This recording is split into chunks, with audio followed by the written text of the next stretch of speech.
हर रात एक नई कहानी जन्म लेती है, कहीं रहस्य की परछाइयों में, कहीं जज्बात के उजाले में। और उन कहानियों की दुनिया में आपका स्वागत है, जहां हर शब्द एक नया एहसास जगाता है। यह दिलचस्प कहानियां, जहां सुनने वाला बस सुनता नहीं, महसूस भी करता है। तो आइए शुरू करते हैं आज की दिलचस्प कहानी। शांत और ठंडी रात थी। पहाड़ों के बीच बसा छोटा सा गांव नवेलीपुर गहरी नींद में डूबा था।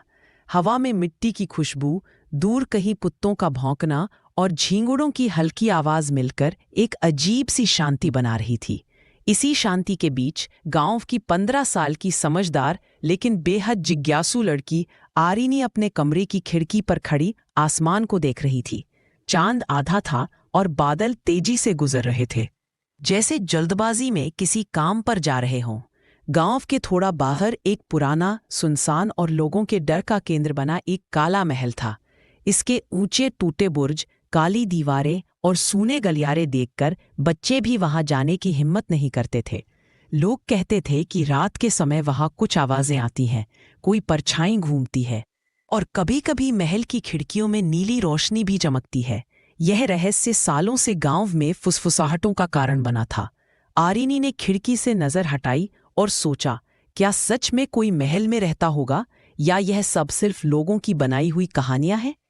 उसके दादाजी हमेशा उसे कहते थे, काला महल सिर्फ एक जगह नहीं है, वह एक राज है, उससे दूरी रखो आरिनी।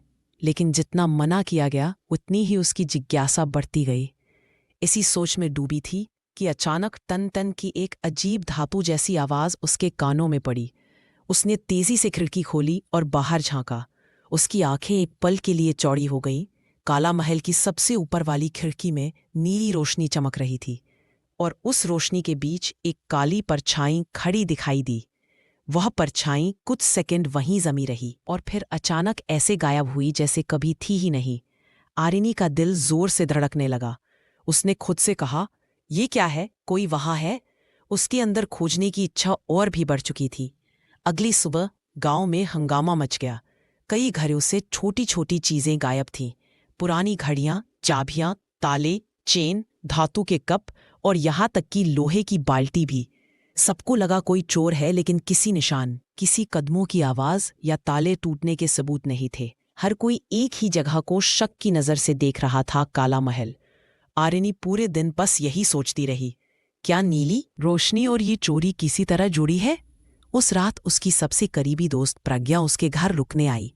दोनों ने देर रात तक बातें की। जब आरिनी ने उसे काली परछाई का किस्सा बताया, प्रज्ञा डर गई पर बोली, मुझे लगता है कोई चोर वहां छुपा है, या शायद वो रुकी कुछ और ही है। आरिनी की आंखों में चमक आ गई। तो चलकर देखते हैं। आज रात आधी रात के करीब दोनों टॉर्च लेकर घर से चुपचाप निकली।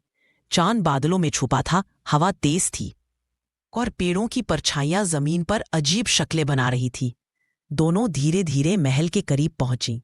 महल उनके सामने खामोशी से खड़ा था, जैसे शुरुआत से उनका इंतजार कर रहा हो। जैसे ही उन्होंने भारी लकड़ी का दरवाजा खोला, चर्रर की जोरदार आवाज आई और दोनों अंदर गईं। उन्होंने ज्यों ही कदम रखा, उनके पीछे दरवाजा अपने आप धड़ाम से बंद हो गया। प्रज्ञा चीखी, आरिनी, ये अच्छा आइडिया नहीं था। लेकिन आरिनी ने उसकी कलाई पकड़कर कहा, हम सच के करीब हैं, चलो। अंदर धूल भरी दीवारें, टूटी खिड़कियां और पुराने जाले थे। एक लंबा गलियारा सामने था जो नीचे की ओर जा रही सीढ़ियों तक जाता था। उन सीढ़ियों के पार हल्की नीली रोशनी चमक रही थी, वही जो आरिनी ने कल देखी थी। दोनों धीरे धीरे सीढ़ियां उतरने लगी।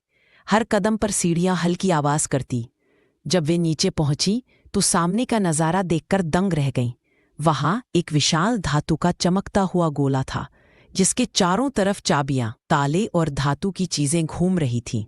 वह गोला धीमी गुनगुनाहट जैसी आवाज निकाल रहा था। अचानक पीछे से आवाज आई, तुम दोनों यहां कैसे पहुंची? दोनों ने मुड़कर देखा। वहां एक बूढ़ा आदमी खड़ा था, सफेद बिखरे बाल, फटी शर्ट, लेकिन आंखों में गजब की चमक। मेरा नाम वेदन है, उसने कहा। मैं एक वैज्ञानिक हूं। वैज्ञानिक? यहां? प्रज्ञा घबरा गई। हाँ, वेदन बोला। लोग मुझे पागल कहते थे, मैंने एक मशीन बनाई थी जो धातु की ऊर्जा को बदल सकती थी, लेकिन एक प्रयोग गलत हो गया। मशीन ने ऊर्जा खींचनी शुरू कर दी और एक अजीब चीज को जन्म दे दिया।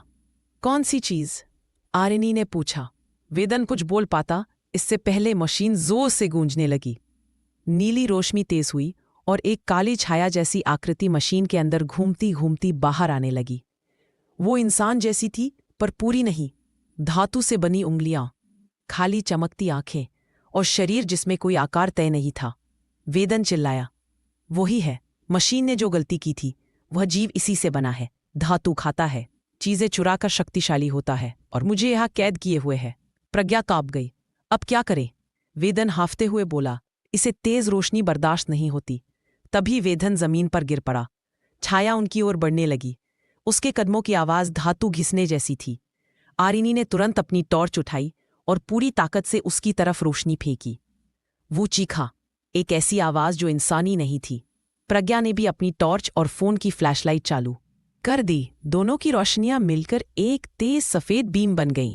छाया पीछे हटने लगी, सिमटने लगी और अंत में वापस मशीन के अंदर घुस गई।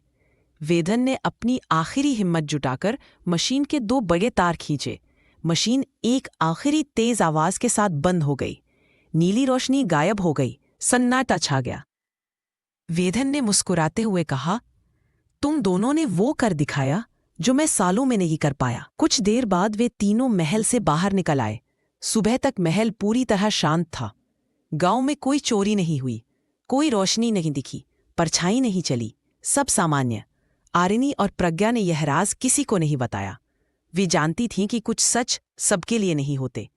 उस रात जब आरिनी अपने कमरे में लेटी, खिड़की से काला महल उसे अब डर नहीं बल्कि शांति देता था। वह मुस्कुराई और धीरे धीरे नींद में डूब गई, क्योंकि उसने जान लिया था हर अंधेरा बुरा नहीं होता। कई बार उसमें छिपी रोशनी हमें देखने की हिम्मत चाहिए। कहानी खत्म होती है, पर एहसास हमेशा दिल में रह जाते हैं। अगर आज की कहानी ने आपको छू लिया हो तो दिलचस्प कहानियां को सब्सक्राइब, लाइक और शेयर ज़रूर करें, क्योंकि अगली दिलचस्प कहानी शायद आपकी ज़िंदगी बदल दे। फिर मिलेंगे एक नई कहानी के साथ।